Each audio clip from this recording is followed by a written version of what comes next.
Welcome Trinidad and Tobago to our News 4 report, a product of the Government Information Services Limited and the Ministry of Communications. I'm Nicola Barito. Let's take a look at the headlines.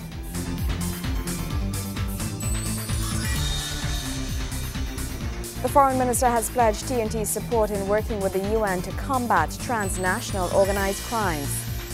Domestic workers will soon see the regularization of the essential services sector.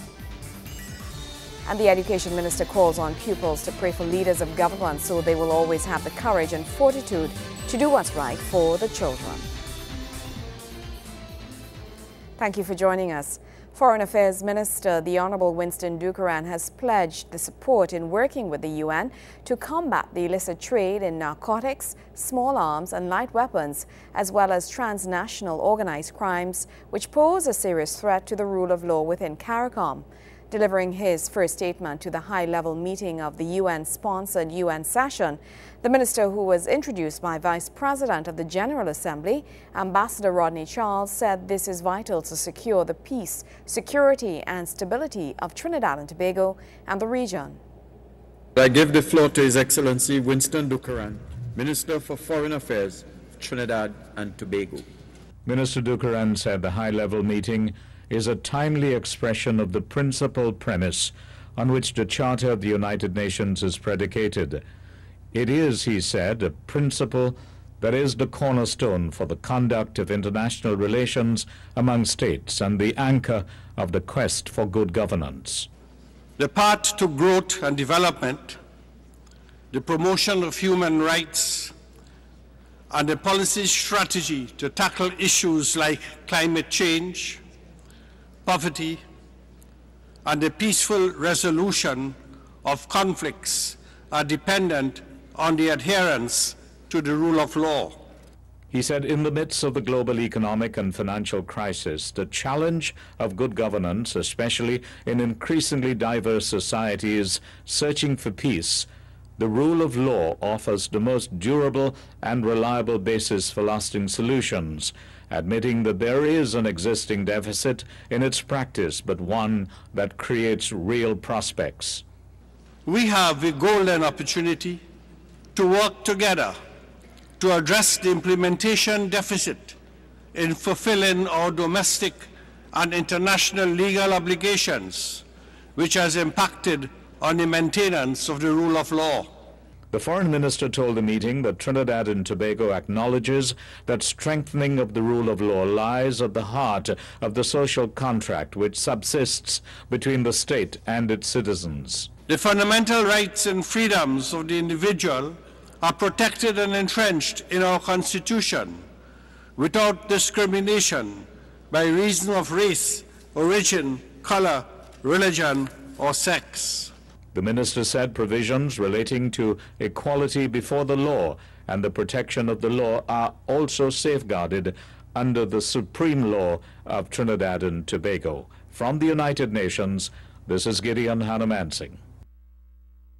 Meanwhile, the Honorable Minister was last evening hosted by President Barack Obama as world leaders and delegation heads met in New York for the 67th General Assembly of the United Nations. The minister held bilateral discussions with his Chilean counterpart and signed an international treaty that will boost cocoa sales. Minister of Foreign Affairs, the Honorable Winston Dukeran, is currently representing Trinidad and Tobago at the 67th meeting of the United Nations General Assembly. Minister Dukeran's first order of business was the signing of an international cocoa agreement sanctioned by the United Nations. The Foreign Affairs Minister recognizes the market opportunities this can provide for cocoa farmers in Trinidad and Tobago, given the increased demand for cocoa throughout the world. He adds that this nation becoming a signatory to the agreement can only serve to benefit the country in the future. At this time, Trinidad and Tobago is attempting to create some additional focus on creating commercial opportunities for the future. The cocoa agreement is linked to an initiative by the United Nations as it constructs new economic platforms, particularly for developing countries. The agreement seeks to recognize the importance of the cocoa sector to poverty alleviation and its importance to the economies of developing countries where the livelihoods of millions of people rest on cocoa production. In these countries, it is seen as a source of income for the country's populations and their governments, with many of the producers being considered small-scale cocoa farmers. The UN has expressed its gratitude for Trinidad and Tobago taking the treaty seriously. The organization also says it hopes this is an indicator of the country's future ambitions. I'd like to thank, on behalf of the Secretary General, very much Trinidad and Tobago for signing the International Cocoa Agreement of 2010. Trinidad and Tobago will now be the 14th signatory state.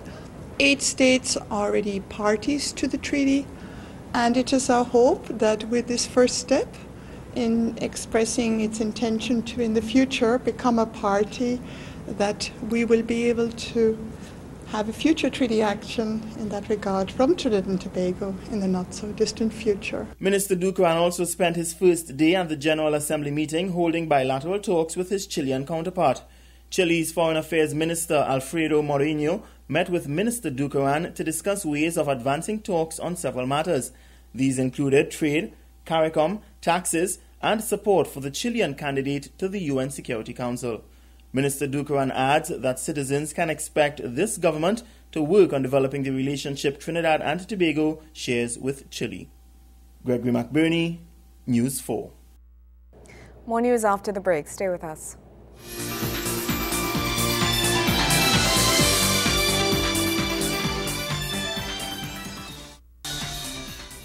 Welcome back. The Ministry of the People and Social Development is congratulating persons who completed the basic computer literacy program. Speaking at the graduation ceremony, the Honorable Vanella Allen-Toppin, Minister in that ministry, commended the graduates for taking the initiative to register for the program and for going the distance in this time of so many distractions. It was a proud occasion for the graduates of the basic computer literacy program. The achievers have come a long way, and they are now equipped, full of knowledge on how to use a computer. Speaking at the ceremony, Minister in the Ministry of the People and Social Development, Vanella Allen-Toppin, says they can now use the computer in an effective manner.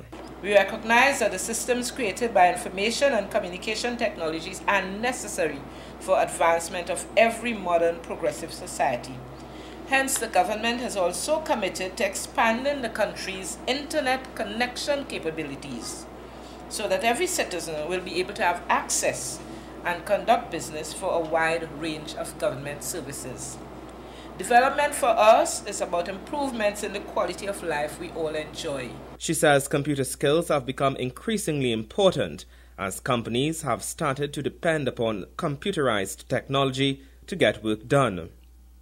She also notes that computer skills mean that they can now perform tasks that others in the workforce aren't able to, and will be able to familiarize themselves with programs that businesses use.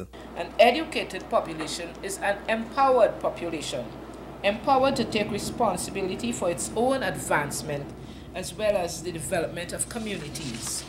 By extension, an educated population impels the development of whole societies and countries. At the Ministry of the People and Social Development, a place where I proudly belong at this time, we are guided by the major tenets of helping, empowering, and transforming lives. And I do applaud you, Ms. Pierre, yes, on the your transformation. This is what we're all about. We could give you a food card to help you along, but then we want you to learn to fish rather than just to give you some fish to eat. Ms. Joanne Pierre is a proud graduate of the program. She says the journey to success was not an easy one, but she and her classmates persevered. I remember myself coming in the doors looking for a food card. At that time, I was presently working at CPEP as a laborer. Today, amazing enough, I left an attorney's office to come to my graduation today. What a journey, what a journey.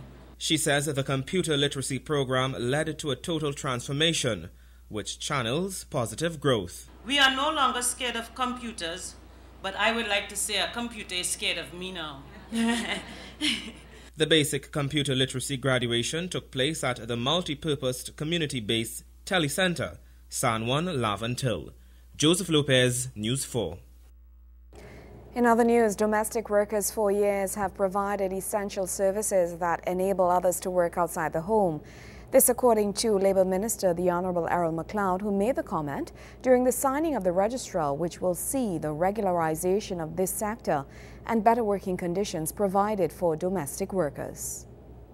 It's suggested by the International Labour Organization that 4 to 10% of the global workforce comprises of domestic workers.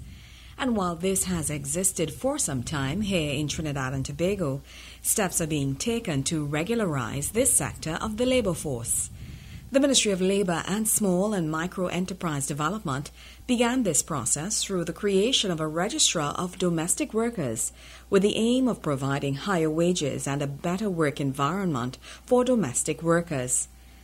Line Minister Errol McLeod says the signing is in compliance with the June 2011 convention, where 189 decent work for domestic workers was adopted by the ILO. Those who were unable to get paid maternity leave, those unaccounted for by way of national insurance payments, those who faithfully worked for an employer for years, yet upon retirement have nothing to show for it, and the list goes on.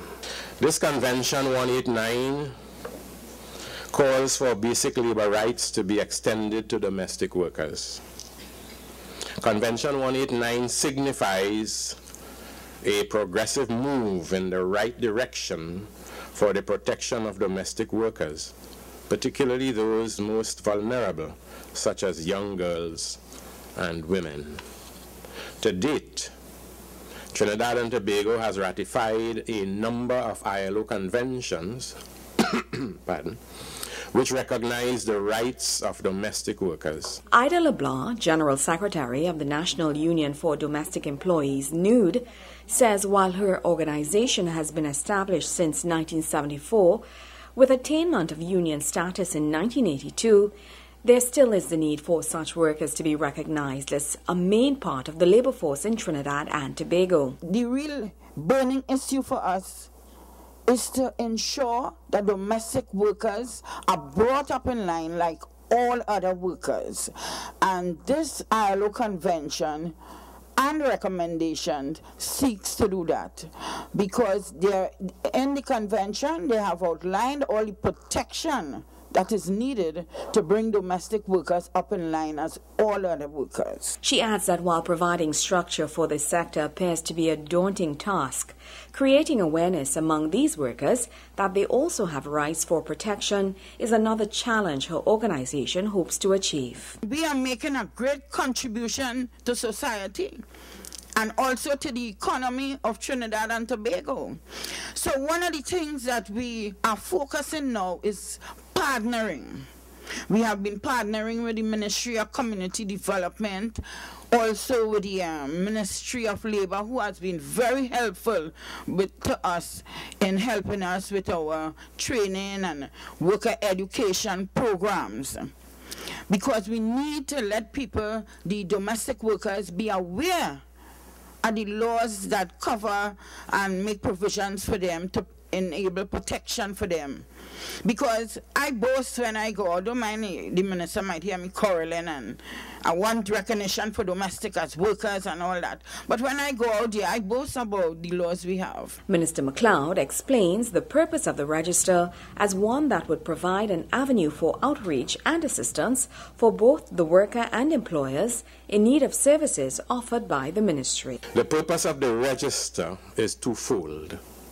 Firstly, establishing and maintaining this database will facilitate the easy collection of labor market statistics on domestic employers and employees. The information received will in turn guide the ministry's policies and decision-making in creating a beneficial situation for all the tripartite partners. Secondly, the register will aid in the proactive monitoring activities of the ministry's Labor Inspectorate Unit to ensure compliance with existing labor legislation. ILO estimates, based on national surveys and censuses conducted in over 117 countries, that the global number of domestic workers be placed at around 53 million, while around 83% of these workers are women or girls. Sport is up right after the break. Stay with us.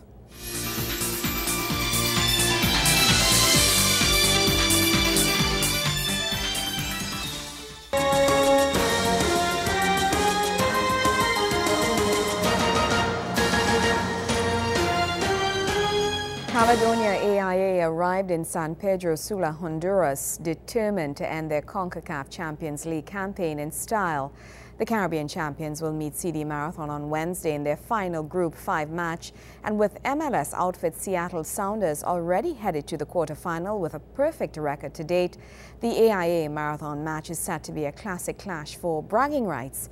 For Caledonia's coach Jamal Shabazz, it means a lot more. He quotes, "It is vital for both Caledonia and W Connection to finish this campaign on a high note, since we represent Trinidad and Tobago as well as the Caribbean. To date, we have shown that we can compete at this level, but the ability to keep our shape and intensity for the game has been a huge challenge." He continues, "Not being in season was a convenient excuse for us, but now, 2 games into the new Pro League season, we must buckle down and represent," end quote. When the teams met in August at the Atto Bolen Stadium in Couva, Marathon walked away with a point following a hard-fought draw, and Shabazz is confident that they can go one step better and finish the CCL with pride. Heading the 3-team group are the Seattle Sounders with 9 points from their 3 matches, and with 1 round remaining, they cannot be denied a place in the next round.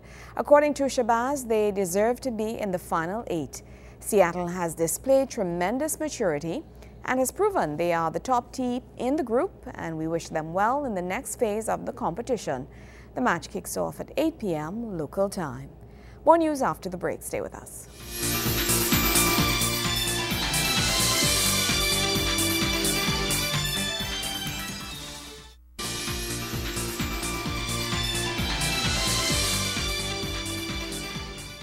Education Minister Dr. The Honorable Tim Gopi Singh is calling on pupils to pray for leaders of government, this so that they will always have the courage and fortitude to do what's right for the children. The minister made this call during the National Day of Prayer Thanksgiving for Schools at the Center of Excellence, Mokoya. Minister of Education Dr. Tim Gopi Singh says that pupils play a very great role in ensuring our country remains a place of discipline, production, tolerance, harmony and progress. The minister made a call for all students to pray for the leaders of this country and government. I ask you to pray for our teachers, principals and other educators, that they may always be dedicated and committed to their great, honorable professional tasks of instructing our future generations. I ask all to pray for our leaders and government, that we have the strength, wisdom, courage and fortitude to always do what is right for our children. And I ask all citizens that we pray for our children, that they grow to be model citizens who respect themselves, their elders, the laws of the land, and who desire to make their country a better place through hard work, dedication, and commitment. Dr. Gopi Singh says the event was part of a continuation of the Patriotism Month celebrations, which had been scheduled for the period August 26th to September 30th, and were meant to instill a sense of patriotism and nationalism in the nation's youth. And all schools, from the early childhood care and education centers to the primary, secondary, and post-secondary institutions, will also be taking part in this service in their individual schools. Principals have been advised to allow the students to wear our national colors of red, white, and black, as well as invite their respective members of parliament, councillors, and community activists and business leaders to be part of this great event today. Dr. Gopi Singh, however, also took the opportunity to call on parents and other citizens to pray for parents who love, nurture and guide their children. He says parents must spend more quality time with their children because it is bonding that makes spending quality time important. It is also time where the parents can teach their children values. I ask them to pray for parents who love, nurture and guide their children, and to those who we want to pray more for as well, who must find it possible to be with their children all the time.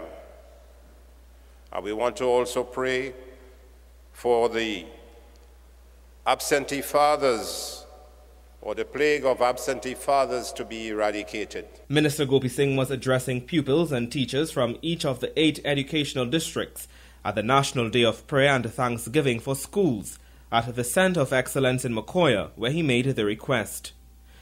Meanwhile, National Diversity Minister, the Honorable Clifton Dikoto, in his opening remarks, is calling on children to rise above their daily trials and to aim for the stars. We believe that as future leaders of this country, nation building lies in your hands as well. You can make a difference. You can bring about a change this nation needs.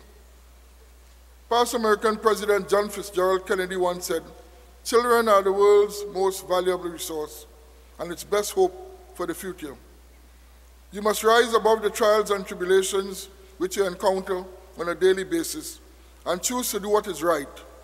Choose to be the person you were meant to be. Choose excellence. The function saw religious performances by children from the Islamic faith, Christian faith, and Hindu faith.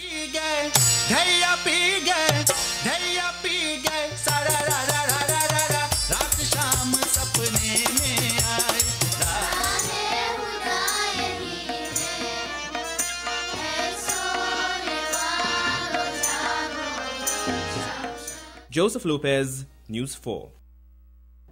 That's how we wrap up this edition of our News 4 report, a product of the Government Information Services Limited and the Ministry of Communications. I'm Nicola Barito. Thank you so much for joining us.